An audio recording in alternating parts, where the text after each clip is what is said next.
फिर से स्वागत है आप सभी का मेरे इस क्लास में। आज हम लोग फ्यूचर टेंस का नंबर 4 जिसका नंबर है 12, आज हम लोग पढ़ेंगे फ्यूचर परफेक्ट कंटिन्यूअस टेंस। ये टेंस का लास्ट टेंस है। अब हम लोग जानेंगे कि फ्यूचर परफेक्ट कंटिन्यूअस टेंस को हम लोग पहचाने कैसे। तो उसको पहचानने के लिए है कि कोई भी हिंदी का वाक्य होगा उसके अंत में ता आ रहा होगा, ते आ रहे होंगे, ती आ रही होगी या कोई समय सूचक हो। इसका मतलब है क्या, इसको पहचानेंगे कैसे कि कोई भी हिंदी का वाक्य होगा उसके अंत में रहेगा ता आ रहा होगा, ते आ रहे होंगे या ती आ रही होगी या कोई समय सूचक हो। इसका अर्थ यह हुआ कि अगर ता आ रहा होगा, ते आ रहे होंगे, ती आ रही होगी ना होकर सिर्फ रहा होगा रहे और उसमें समय सूचक रहे तो हम समझेंगे कि वह भी जो हिंदी का वाक्य होगा वह भी फ्यूचर परफेक्ट कंटिन्यूअस टेंस में होगा। अब इसमें हम लोग जानते हैं कि अगर सब्जेक्ट आई या वी रहे, यानी कि सब्जेक्ट यानी कि कर्ता मैं या हम लोग रहे, तो उसके साथ हम लोग सेल हैव बीन का प्रयोग करेंगे हेल्पिंग वर्ब के रूप में। और अगर ही रहे, शी रहे, इट रहे, नेम रहे, यू रहे या दे रहे तो इसके साथ हम लोग विल हैव बीन का प्रयोग करेंगे। अब हम लोग यहाँ नोट में आते हैं। इसमें कुछ नंबर 4, नंबर 8 और नंबर 12 इसमें कुछ एक्स्ट्रा जुड़ता है इस टेंस में, तो हम लोग यहाँ पर जानते हैं। नोट में हम लोग लिखे हैं कि इस टेंस में पॉइंट और पीरियड का प्रयोग होता है। नंबर 4 और नंबर 8 में भी पॉइंट और पीरियड का प्रयोग हुआ था। तो प्रयोग होता है अगर वाक्य में पॉइंट हो तो फ्रॉम, लेकिन इसमें थोड़ा सा ध्यान देना है कि नंबर 4 जो हमारा टेंस था प्रेजेंट परफेक्ट कंटिन्यूअस और नंबर 8 जो हमारा टेंस था पास्ट परफेक्ट कंटिन्यूअस, तो उसमें हम लोग अगर पॉइंट रहता था तो हम लोग प्रयोग करते थे सिंस का, लेकिन यहाँ सिंस का प्रयोग नहीं होकर यहाँ प्रयोग होगा फ्रॉम का। और पीरियड हो तो फोर का प्रयोग होता है। पिछला जो टेंस था नंबर 4 और नंबर 8 उसमें भी अगर पीरियड रहे तो हम लोग 4 का प्रयोग करते थे, तो इसमें भी पीरियड रहेगा तो 4 का प्रयोग होगा, लेकिन अगर पॉइंट रहे तो पॉइंट रहे अगर हो तो सिंस का प्रयोग ना होकर हमारा प्रयोग होगा फ्रॉम का। अब हम लोग थोड़ा सा फिर भी जान लेते हैं, क्योंकि नंबर 4 और नंबर 8 में भी हम लोग जाने हैं कि पॉइंट क्या है और पीरियड क्या है। तो पॉइंट क्या है, तो जिस वाक्य से हमें सही समय, दिन, महीना, वर्ष का सही पता चले उसे हम पॉइंट कहते हैं। तो कोई भी हिंदी का वाक्य होगा उसमें हम लोगों को पता चलेगा सही समय, सही दिन, सही महीना, सही वर्ष कि काम शुरू हुआ है, वह शुरू होने का जो समय है वह सही पता चले तो उसको हम लोग कहेंगे पॉइंट। और इसमें हम लोग फ्रॉम का प्रयोग करेंगे। जैसे कोई भी काम अगर शुरू हुआ है तो सुबह से, शाम से, 2 बजे से, 4 बजे से, 5 बजे से, सोमवार से, मंगलवार से, बुधवार से, जनवरी से, फरवरी से, मार्च से, उसी तरह से वर्ष में आएंगे तो 2020 से, 2021 से, 2022 से समय का सही पता चल रहा है तो इसको हम लोग पॉइंट कहेंगे। और जहां पॉइंट होगा वहां हम लोग फ्रॉम का प्रयोग करेंगे।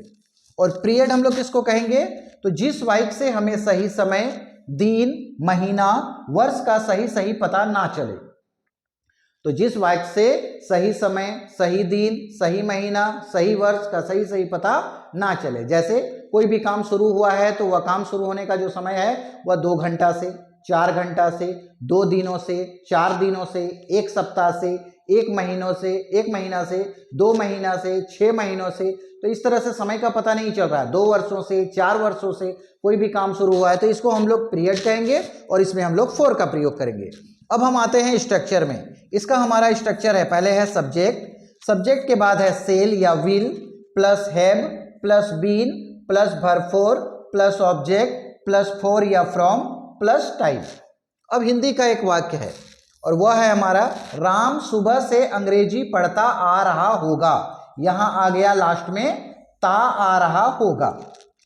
राम सुबह से अंग्रेजी पढ़ता आ रहा होगा, तो यहां हमारा पहचानने के लिए लास्ट में आ गया हमारा ता आ रहा होगा। तो हम समझ गए कि ये हमारा फ्यूचर परफेक्ट कंटिन्यूअस टेंस है।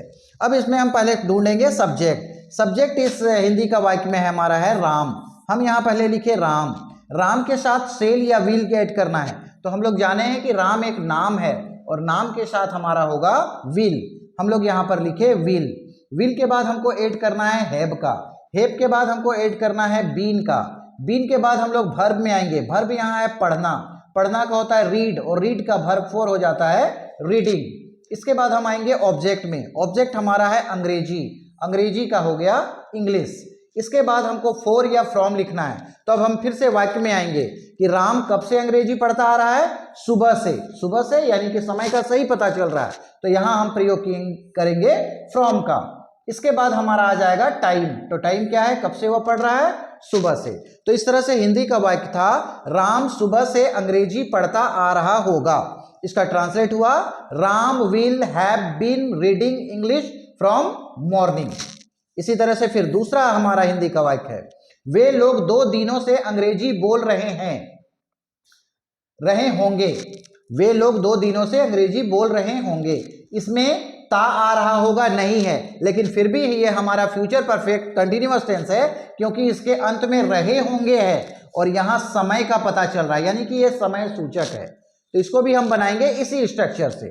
पहले हम ढूंढेंगे सब्जेक्ट। सब्जेक्ट है वे लोग, वे लोग का हो गया दे के बाद हमारा शेल या विल है, तो दे हमारा यहाँ है और दे के साथ भी होगा विल, तो यहाँ हम ऐड किए विल के बाद हमको ऐड करना है हैव के बाद हमको ऐड करना है बीन के बाद हमको जोड़ना है वर्ब यहाँ है बोलना का होता है स्पीक, और स्पीक का वर्ब फॉर हो गया स्पीकिंग। उसके बाद आते हैं ऑब्जेक्ट, क्या बोल रहे हैं, अंग्रेजी का हो गया इंग्लिश।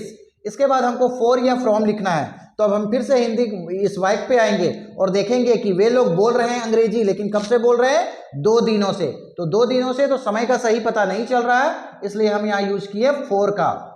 इसके बाद हमारा आएगा टाइम है 2 डेज, 2 दिनों से बोल रहे हैं, 2 दिनों का हो गया 2 डेज। तो इस तरह से था वे लोग 2 दिनों से अंग्रेजी बोल रहे होंगे, इसका हो गया they will have been speaking English for 2 days.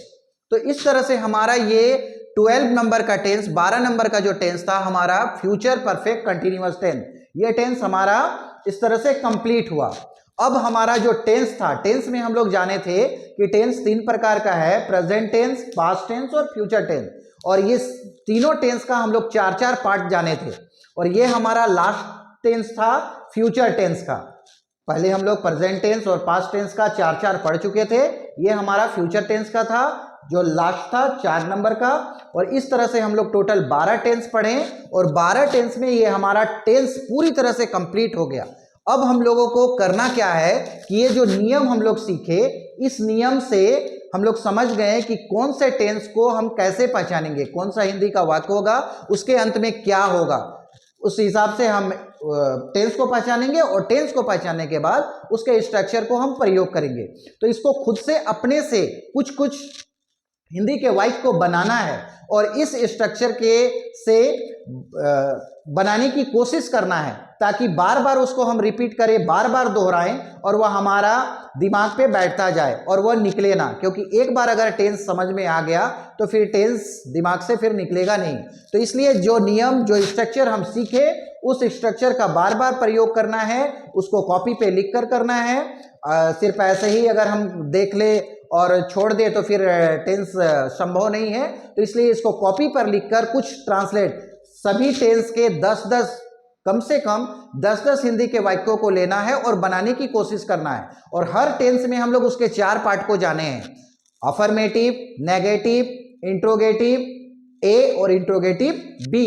सिर्फ हम लोग टेंस नंबर 4, टेंस नंबर 8 और टेंस नंबर 12 का सिर्फ हम अफर्मेटिव जाने हैं, इसका हम लोग नेगेटिव, इंट्रोगेटिव ए और इंट्रोगेटिव बी पढ़े नहीं है। तो पहले इसको कोशिश करना है, फिर हम लोग इसका जानेंगे कि ये इंट्रोगेटिव ए और इंट्रोगेटिव बी, इस टेंस का हम कैसे बनाएं। टेंस हम लोगों का कंप्लीट हो गया। अब हम लोगों को आगे हम लोगों को पढ़ना है ग्रामर में, जैसे हम लोग जानेंगे एक्टिव टू पैसिव के बारे में, डायरेक्ट टू इनडायरेक्ट के बारे में। हमारा कंप्लीट ग्रामर का जो प्रोग्राम है, जो हम लोगों को पूरा कंप्लीट ग्रामर जो सीखना है, तो हम लोग एक एक करके पार्ट वाइज और सब्जेक्ट वाइज आते जाएंगे और सारे ग्रामर को हम लोग कंप्लीट करेंगे। तो हम लोग मिलते हैं अगले क्लास में एक नए ग्रामर के साथ।